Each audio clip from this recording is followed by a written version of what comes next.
Imagine a world teetering on the brink, where a single sentence, misinterpreted or deliberately twisted, could unleash unimaginable devastation. History is full of grand battles and sweeping strategies, but sometimes the spark for global conflict comes from the most unassuming place.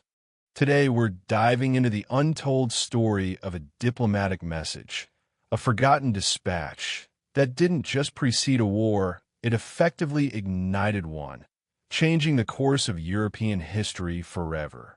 This is the EMS dispatch. The year is 1870. Europe is a powder keg. The young and ambitious kingdom of Prussia, under the iron will of Otto von Bismarck, is rapidly consolidating power, much to the alarm of Imperial France. For years, Bismarck had skillfully maneuvered Prussia towards German unification, achieving victories against Denmark and Austria. But one major obstacle remained: France, who feared a powerful, unified Germany on its eastern border. Emperor Napoleon III of France, a man obsessed with restoring his uncle's glory, saw Prussia's expansion as a direct threat to French prestige and dominance. The air was thick with tension, just waiting for a spark. That spark arrived in the unlikely form of a dispute over the Spanish throne. A Hohenzollern prince, Leopold, a distant relative of Prussia's King Wilhelm I, was offered the crown. For France, this was intolerable. A German prince on the Spanish throne meant encirclement, a nightmare scenario. They demanded that Prussia withdraw the candidacy, and Bismarck, ever the strategist, saw an opportunity. Initially, under pressure from France and other European powers, King Wilhelm I, a man who preferred peace, advised Prince Leopold to decline. Crisis averted, right? Not quite. Paris, fueled by nationalist fervor, wasn't satisfied. They wanted a guarantee, a promise from King Wilhelm I that no Hohenzollern would ever again seek the Spanish throne. This was an insult, a blatant attempt to humiliate Prussia. On July 13, 1870, at the spa town of EMS, the French ambassador, Count Vincent Benedetti, approached King Wilhelm I while the king was taking his morning stroll. Benedetti pressed for this unprecedented guarantee. King Wilhelm I, though firm in his refusal to give such a sweeping promise, remained polite and dignified. He explained he couldn't bind future generations of his family. The conversation was civil, if unproductive. After their meeting, Wilhelm's aide-de-camp, Heinrich Abeken, sent a telegram to Bismarck in Berlin detailing the encounter. This was the EMS dispatch, an official account of a tense but ultimately non-violent diplomatic exchange. Bismarck, meanwhile, was at dinner with his generals, Helmuth von Moltke and Albrecht von Roon, feeling utterly dejected. The peaceful resolution of the Spanish succession crisis meant no easy path to war with France, and thus no immediate German unification. Then the EMS dispatch arrived.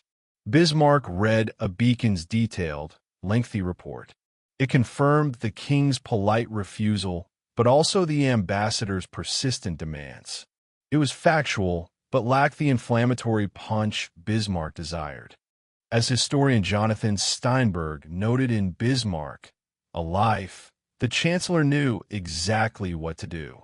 He took the original text and, with a few deft strokes of his pen, transformed it. He didn't fabricate anything, which is a common myth. Instead, he condensed the dispatch, removing the polite nuances and making Wilhelm's refusal sound abrupt, almost contemptuous. He cut out the king's repeated offers to continue talks. The original dispatch stated that the king had declined to receive Benedetti again.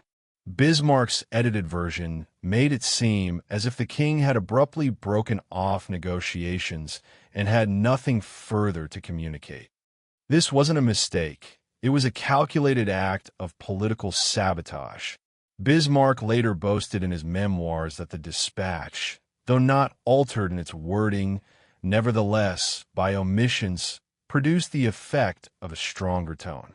He read the revised dispatch aloud to Moltke and Roon. Their faces, previously grim, lit up. Moltke reportedly declared, "Now it's going to be a proper war." They understood the power of Bismarck's words. Bismarck then immediately dispatched the edited version to the press, both German and foreign. He ensured it would be published in every major newspaper by midnight. The fuse was officially lit.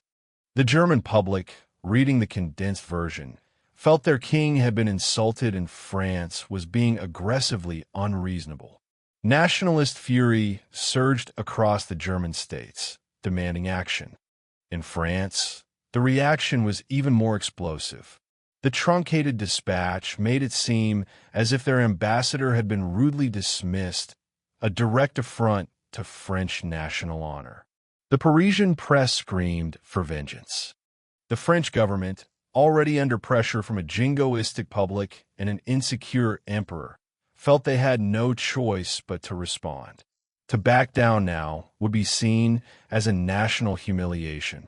On July 19, 1870, just 6 days after the EMS encounter, France declared war on Prussia.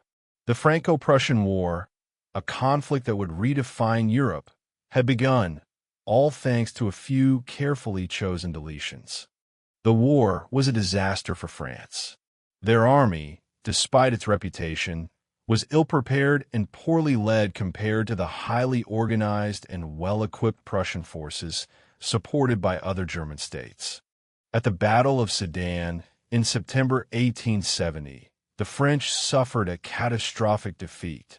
Emperor Napoleon III himself was captured, a humiliation that effectively ended the Second French Empire. Paris was besieged for months, eventually falling in January 1871. The Prussian victory was absolute, and its consequences reverberated across the continent for decades. The ultimate payoff for Bismarck was the unification of Germany. On January 18, 1871, in the Hall of Mirrors at the Palace of Versailles, a profound insult to France, the German Empire was proclaimed. King Wilhelm I of Prussia became Kaiser Wilhelm I of a newly unified German Empire. Bismarck, the architect of this triumph, became its first chancellor. The French, forced to cede Alsace-Lorraine and pay a massive indemnity, never forgot this humiliation. The seeds of resentment were sown, growing into a deep-seated desire for revenge that would fester for over 40 years. This intense animosity between France and Germany became a defining feature of European politics, directly contributing to the complex alliances and rivalries that would eventually explode into World War I. The EMS dispatch is often cited as a prime example of how a seemingly minor diplomatic exchange, when manipulated, can have monumental, unintended consequences. It wasn't the only cause of the Franco-Prussian War, but it was undoubtedly the trigger. But what we don't precisely know is the full extent of Bismarck's immediate war aims. Did he expect such an immediate and overwhelming French reaction, or was he merely trying to provoke a strong response to rally German support? Some historians, like Michael Howard in the Franco-Prussian War, argue that Bismarck was ready for war and merely needed a pretext. Others believe he was opportunistic, seizing the moment, but perhaps surprised by the intensity of France's jingoism. It's also debated how much internal French leadership truly wanted this war, or if they felt trapped by public opinion and their own diplomatic blunders. The French government's own records from the time suggest a mix of bravado and miscalculation. The EMS dispatch serves as a stark reminder of the delicate dance of international relations. A few words, a single document, can hold the fate of nations in their balance, particularly when wielded by a master manipulator. It's a story of political genius, ruthless pragmatism, and the profound impact of communication, or rather, miscommunication. The forgotten dispatch, a tiny spark, lit a fire that burned across Europe. Think about it. A king's polite refusal, an ambassador's persistence, and a statesman's editorial changes. These are the ingredients that, combined in a volatile political climate, created a recipe for war. The story of the EMS dispatch isn't just about a historical event. It's a timeless lesson. It reveals how easily peace can unravel when trust erodes and national pride takes precedence over diplomacy. It also highlights the incredible power of media and public opinion. Bismarck understood that by controlling the narrative, he could sway millions and force the hand of governments. This incident, documented extensively in works like Christopher Clark's Iron Kingdom, didn't just unify Germany. It dramatically shifted the balance of power in Europe, creating a new, formidable player on the world stage. The French, with their deep-seated desire for revanche or revenge, would spend decades preparing for the next confrontation. This simmering anger created a dangerous fault line that would eventually erupt. So, the next time you hear about a diplomatic incident or a heated exchange between leaders, remember the EMS dispatch. Remember how easily words, even polite ones, can be twisted.